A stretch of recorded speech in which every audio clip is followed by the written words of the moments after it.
The eyes have it, एक छोटी कहानी रस्किन बॉन्ड द्वारा लिखा है। बॉन्ड ने इस कहानी में परिस्थितिजन्य विडंबनाओं का वर्णन किया है, जिसमें दो अंधे एक दूसरे से अपने अंधेपन को छुपाने की कोशिश करते हैं, इस गलतफहमी में कि सामने वाला देख सकता है।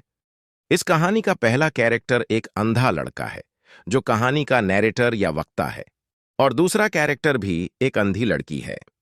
मेरे प्यारे प्यारे दोस्तों, यारों, हजारों दुलारे स्टूडेंट्स, अमर सर के मेहनत और मेरी आवाज के लिए एक लाइक और एक सब्सक्राइब लॉयल डिमांड है। चलो कर लो प्यारे। नैरेटर, जो कि अंधा है, वो ट्रेन कंपार्टमेंट में अकेला सफर कर रहा था और ट्रेन अभी रोहाना स्टेशन पहुंची है। अंधी लड़की को विदा करने के लिए उसके संभावित माता पिता आए हैं। लड़की रोहाना स्टेशन पर ट्रेन में एंटर करती है। लड़की के मां ने उसे 3 इंस्ट्रक्शंस दिए हैं।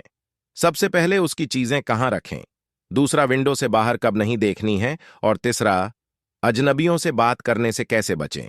पेरेंट्स गए और ट्रेन चल पड़ी। नैरेटर लड़की के लुक को बताना तो चाहता है लेकिन असमर्थ है।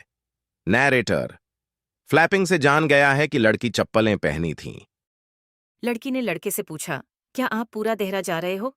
लड़की इस बात को सुनकर चौंक जाती है, क्योंकि वह पहले से ही प्रिज्यूम्ड कर रखी थी कि वह अकेले यात्रा कर रही थी। लड़का सोचने लगा कि कहीं वो अंधेरे कोने में तो हनी बैठा है और लड़की उसे देख नहीं सकी। लड़की लड़के से कहती है कि मुझे नहीं पता था कि यहाँ कोई और भी है।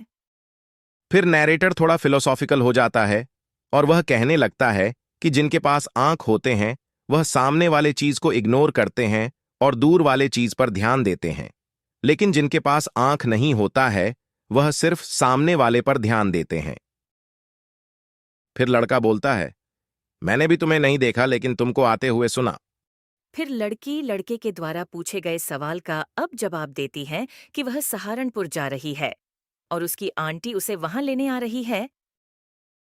लड़का आंटी का नाम सुनते ही कहता है कि लड़की से मेलजोल रखना ठीक नहीं होगा, क्योंकि आंटी डेंजरस प्राणी होता है। लड़की पूछती है लड़के से कि तुम कहाँ जा रहे हो? पहले देहरा और फिर मसूरी। ओह, तुम कितने भाग्यशाली हो। काश मैं मसूरी जा रही होती। मुझे हिल्स बहुत पसंद है, खासकर अक्टूबर में। हाँ, ये सबसे अच्छा समय है।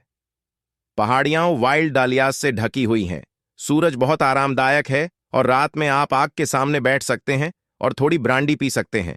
अधिकांश पर्यटक चले गए हैं और सड़कें शांत और लगभग सुनसान हैं। हाँ, अक्टूबर सबसे अच्छा समय है। लड़की शांत रही और इसी जल्दबाजी में नैरेटर ने गलत सवाल पूछकर एक गलती कर दी।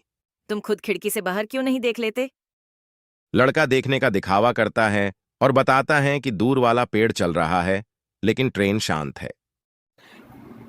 ये सुनकर लड़की कहती है कि ये तो हमेशा होता है, क्या तुमको कोई जानवर दिखाई देता है, ये देखकर बताओ। तो लड़का कहता है कि नो।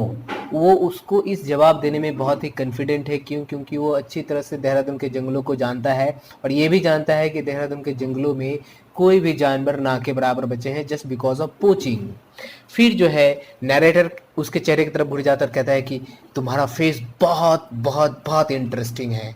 अब ये बात लड़की सुनकर कहती है कि बहुत अच्छा लगा सुनकर कि मेरा फेस जो है बहुत इंटरेस्टिंग है, क्योंकि मैं थक चुकी थी, लोग मुझे कहते रहते हैं कि मेरे फेस बहुत प्रीटी है, प्रीटी है। तो लड़का कहता है अच्छा, तो तुम्हारा फेस प्रीटी है, मेरा कहने का भी वही मतलब था, मैं भी वही चाहता था कहना। तो लड़की कहती है कि तुम बहुत गैलेंट यंग मैन हो, लेकिन तुम इतने सीरियस क्यों हो? क्योंकि तुमने कुछ हंसा नहीं। तो लड़का सोचता है थोड़ा कुछ हंस लिया जाए, लेकिन वो अब फंस चुका है। कैसे हंसे, क्योंकि वो टाइम तो निकल चुका है। फिर वो कहता है कि चलो अब हम लोग तुम्हारे स्टेशन को आने वाले हैं। तुम्हारा स्टेशन कहने का मतलब सहारनपुर जो है वो आने वाला है। फिर लड़की कहती है कि चलो ये अच्छा हुआ कि ये ज़्यादा लंबा जर्नी नहीं है, 2-3 घंटे का ही जर्नी है। फिर लड़का जो है वो याद करने लगता है कि लड़की तो चली जाएगी, लेकिन अब इसके वॉइस में एक स्पार्कल है, उसी को याद करके रहेगा। और ट्रेन जो है धीरे धीरे सहारनपुर को चले आता है।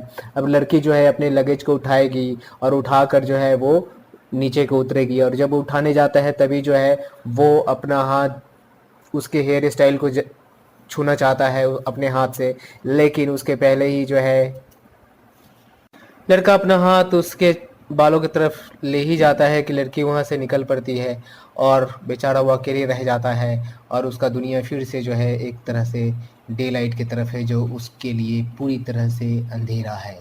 फिर अब जो है एक थर्ड को पैसेंजर का एंट्री होता है और उसके डे ड्रीम को ब्रेक करता है, जो नैरेटर इतने देर से देख रहा है, और वो कहता है कि तुम ज़रूर मेरे से दुखी होगे क्योंकि मैं उतना अट्रैक्टिव नहीं हूँ जितना वो लड़की थी। तो वो कहता है कि वो बहुत अच्छी लड़की थी, क्या मेरा आप बता सकते हो कि उसकी हेयर स्टाइल कैसी थी? तो कहता है कि नहीं, मेरे को तो हेयर स्टाइल नहीं पता है, मेरे को सिर्फ पता है कि उसकी आंखें बहुत सुंदर थी। क्या